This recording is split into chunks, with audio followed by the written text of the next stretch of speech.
Bonjour Oriane, Salut Mina.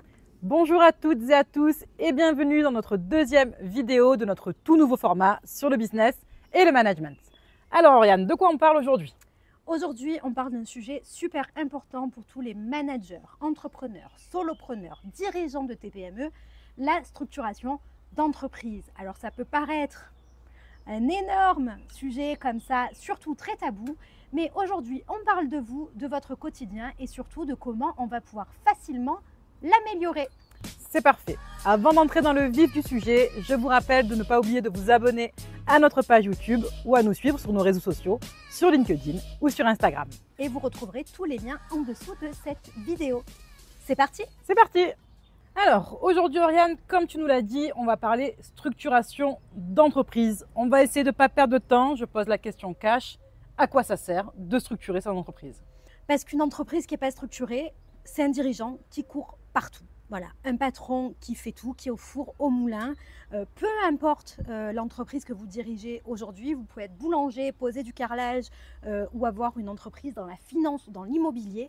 Si vous ne structurez pas, eh ben vous faites tout. Vous avez surtout l'impression de tout porter. Et ça, c'est des journées à rallonge. On n'a pas le temps ni de développer sa propre entreprise et d'entamer de nouveaux projets, que ce soit stratégiques ou opérationnels.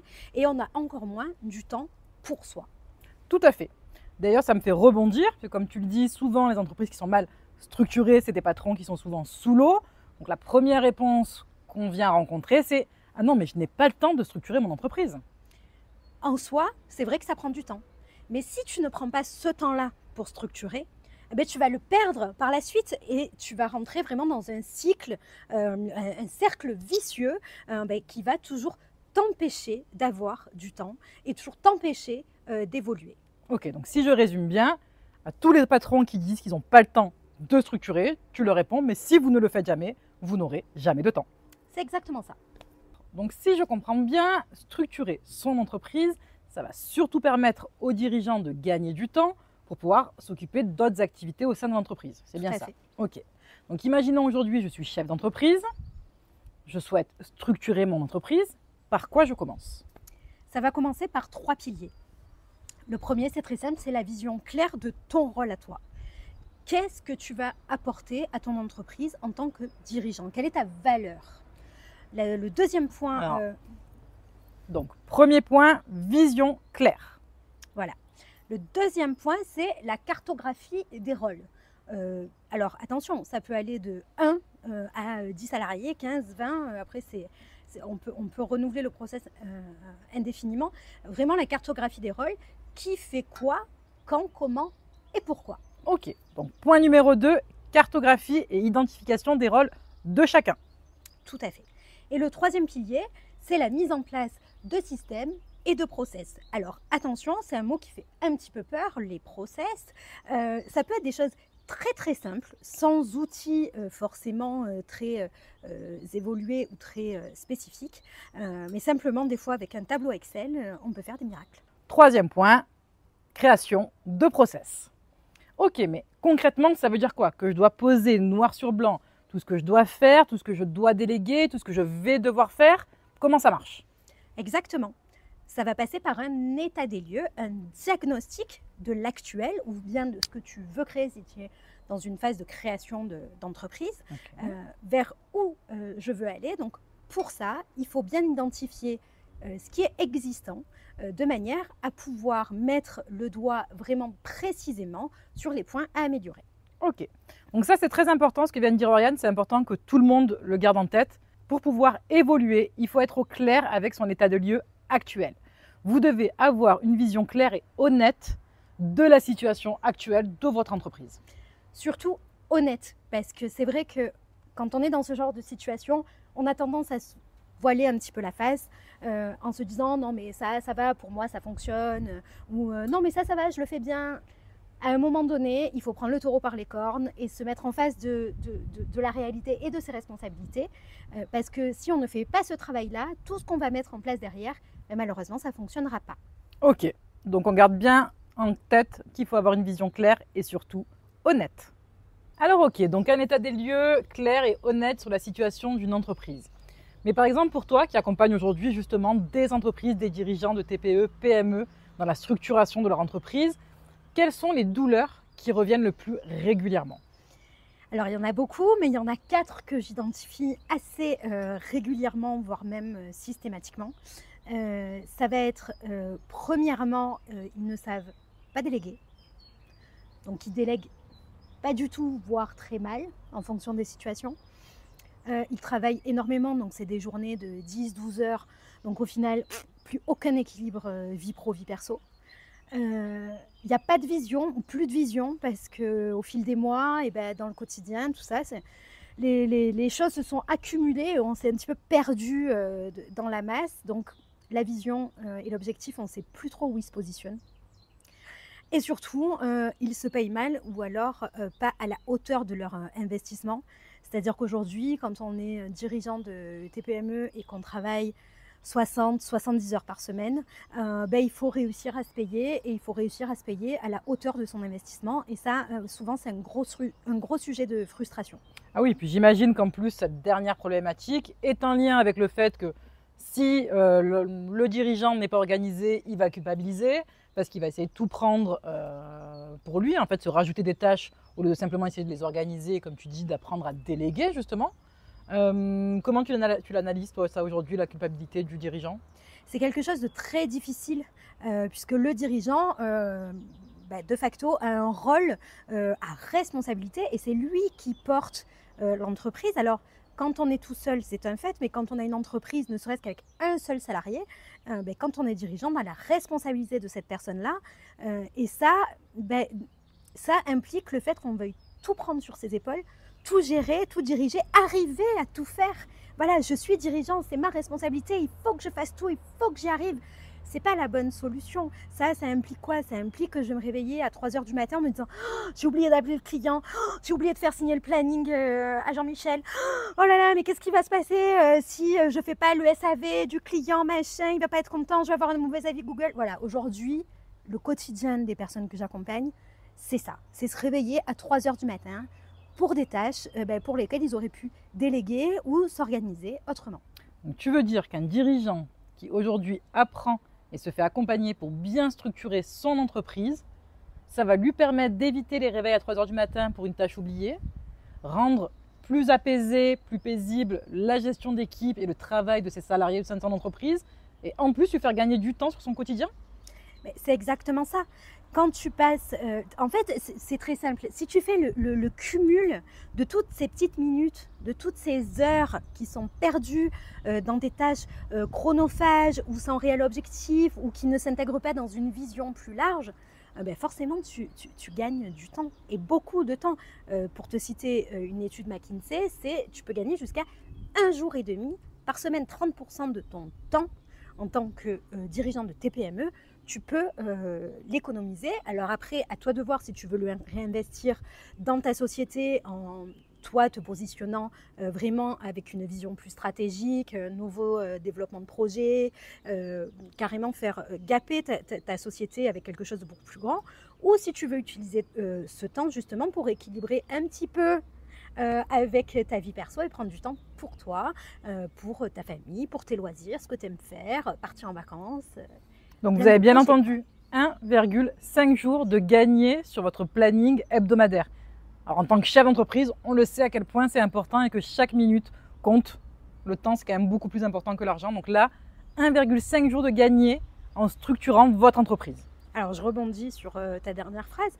Le temps est plus important que l'argent, certes, mais ce gain de temps peut vous faire gagner beaucoup plus d'argent puisque cette énergie va pouvoir être réutilisée autrement. Alors, quand on parle structuration d'entreprise, on pense souvent à un bel organigramme, tout propre, des tâches, des personnes. Mais est-ce que ça suffit? Non, ça suffit pas. Aujourd'hui, le truc, c'est que structurer, c'est pas faire joli. C'est pas avoir des tableaux affichés partout dans l'entreprise avec la photo d'un tel ou d'un tel. Il faut aller plus loin que ça. Aujourd'hui, structurer, ça sert à ce que chacun dans l'entreprise prenne sa place, sache ce qu'il a à faire, comment il doit le faire, quand il doit le faire, avec quel outil. Et vraiment, le rôle de la structuration, c'est ça. Ok, donc tu veux dire qu'en fait, en structurant son entreprise, Un dirigeant n'aurait peut-être même plus besoin de répéter sans cesse les tâches à accomplir de chacun, mais qu'en plus l'entreprise pourrait tourner, enfin continuer de tourner, même si le dirigeant s'absente. C'est exactement ça. En fait, quand tu structures et que c'est très clair pour tout le monde, effectivement, tu n'as pas besoin de répéter. Donc, tu n'as pas besoin de multiplier les canaux de communication pour obtenir des validations parce que c'est ancré en fait dans le fonctionnement de l'entreprise, dans le quotidien. Tout est clair. Il y a un process étape par étape qui est OK pour tout le monde. Donc à ce moment-là, tu n'as plus besoin de venir vérifier, les choses se font naturellement. Et surtout, tu verras que tes collaborateurs, tes salariés, tes partenaires, peu importe, vont être beaucoup plus proactifs et vont eux-mêmes prendre des initiatives auxquelles tu t'attendrais peut-être pas. Vous avez bien entendu, plus besoin de répéter et on peut même se permettre de s'absenter. L'entreprise continue de tourner parce que chacun sait ce qu'il a à faire.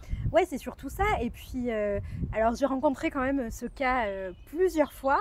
C'est que les collaborateurs, les salariés, poussaient au final le patron à prendre des vacances. Mais c'est bon, t'inquiète, on va gérer maintenant, c'est tout au carré. Tu vas voir, on est capable, on va y arriver, on va te prouver qu'on sait faire. Ah oui, ça responsabilise même l'équipe. Mais tout à fait, tout à fait. Et du coup, ils sont en demande de prouver qu'ils peuvent faire partie du truc et qu'ils peuvent améliorer la situation à leur niveau. Et ça, c'est génial quand tu arrives à ce point d'échange-là et de communication et d'investissement de chacun, c'est tout gagné. Donc, tu veux dire que la structuration, ça permet même d'améliorer l'engagement des équipes. Oui, tout à fait. Pour la vidéo 1. Allez voir la vidéo 1.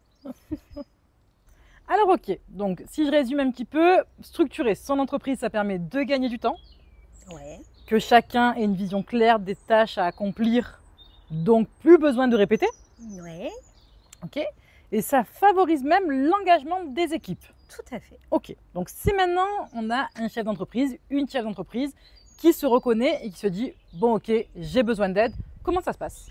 Ben, écoute, ça tombe bien parce que justement, on a créé un accompagnement qui est spécifiquement fait pour ça. Donc, c'est l'accompagnement Boost. C'est un accompagnement qui est court, mais ultra personnalisable et activable immédiatement. Donc, il s'appelle le programme Boost. Il est sur 6 semaines. Okay. Donc, c'est 6 semaines d'accompagnement avec des coachings en individuel où on va vraiment venir travailler sur les problématiques et la situation d'une personne en particulier. Donc c'est vraiment du personnalisé à 100% et on va travailler sur toutes les fondations, la vision, la délégation, la structuration, le pilotage, parce que le but c'est quand même d'avoir à la fin de cet accompagnement-là une vision à court, voire moyen terme, avec les résultats qu'on pourra obtenir tout le long de l'accompagnement. Ok, donc un accompagnement personnalisé sur 6 semaines avec un coaching par semaine. Mais est-ce qu'on est vraiment accompagné de A à Z tout au long de ces 6 semaines? Tout au long de ces 6 semaines. Déjà, il y a un diagnostic en amont du premier coaching, donc qui va permettre au chef d'entreprise, à la chef d'entreprise, de commencer à se plonger dans l'accompagnement et de prendre conscience de ce qui va se passer pendant ces 6 semaines. Et puis, à chaque coaching, donc c'est vraiment en one-to-one. Okay. Donc, ça peut être avec moi, ça peut être avec toi aussi, suivant les besoins, parce que je vous rappelle qu'on a quand même deux expertises très complémentaires, mais très différentes aussi. Mina plus sur le management humain et moi plus sur les process et les outils. Donc c'est cette fusion des deux expertises qui va donner la réussite de cet accompagnement. Et donc c'est vraiment de l'individuel et avec chaque semaine des petits devoirs et surtout des choses à mettre en place immédiatement pour voir les résultats et l'évolution de semaine en semaine. Et à chaque fois, on va débriefer de ce qui a été mis en place, poser les nouveaux objectifs. Donc c'est vraiment évolutif et ultra personnalisé. Et d'ailleurs, pour ça, il y a un outil qui est partagé. Okay. Et où on peut communiquer tout au long de l'accompagnement. Donc on a vraiment une feuille de route qui nous accompagne pendant les 6 semaines avec de vrais outils où on peut échanger sur nos problématiques en direct, pas en direct. On fait un point toutes les semaines sur ce qui a été fait et ce qui n'a pas été fait. Totalement, c'est 100% adaptable et surtout personnalisable parce qu'aucun chef d'entreprise n'est pareil et ne rencontre surtout les mêmes problématiques au quotidien. Et en plus, dans l'accompagnement, je suis venue glisser plein de petites vidéos de nos autres formations. Donc c'est vraiment l'endroit où tout se rejoint et c'est full valeur, full les résultats.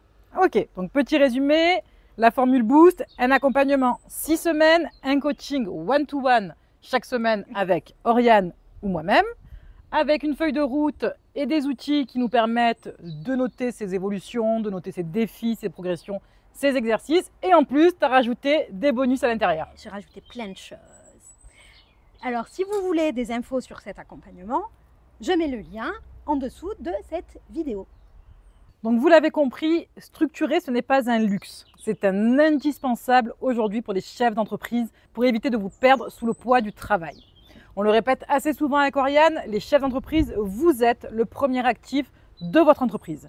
Vous ne pouvez pas vous permettre de vous laisser abandonner, de vous épuiser aux tâches, surtout quand vous avez les moyens de structurer pour gagner du temps, pour soulager la charge de travail aussi de l'entreprise, définir les rôles, que ce soit clair, que ce soit bien réalisé, et enfin pour favoriser l'engagement des équipes. Nous, aujourd'hui, vraiment, on le dit avec beaucoup de bienveillance. Travailler, diriger son entreprise, créer de la valeur, etc., ça ne devrait pas être quelque chose de douloureux. Au contraire, ça devrait être un accomplissement pour ceux qui ont décidé de le faire. Donc, aujourd'hui, on a des solutions, on en a créé surtout, pour que tout ça, ça se passe mieux, que vous vous sentiez accompli et épanoui et que vous alliez encore plus loin avec votre business. Donc la solution existe, nous aussi, donc allons-y. Voilà, alors surtout n'hésitez pas à nous laisser des commentaires sous la vidéo si vous avez envie d'échanger sur des sujets qu'on a abordés ou peut-être des sujets qu'on n'aurait pas abordés, sur lesquels vous voudriez qu'on parle. Ça nous permettra aussi de créer de nouvelles vidéos avec de nouvelles thématiques. Qu'est-ce qu'on peut dire de plus ? Eh ben, surtout, vous n'oubliez pas de vous abonner à la chaîne YouTube pour ne pas rater l'épisode 3 qui arrive très bientôt. Et surtout à nos profils LinkedIn respectifs parce qu'on partage au quotidien beaucoup de choses très intéressantes et d'outils. Tout à fait. Bah, écoutez, on se dit à bientôt. À bientôt.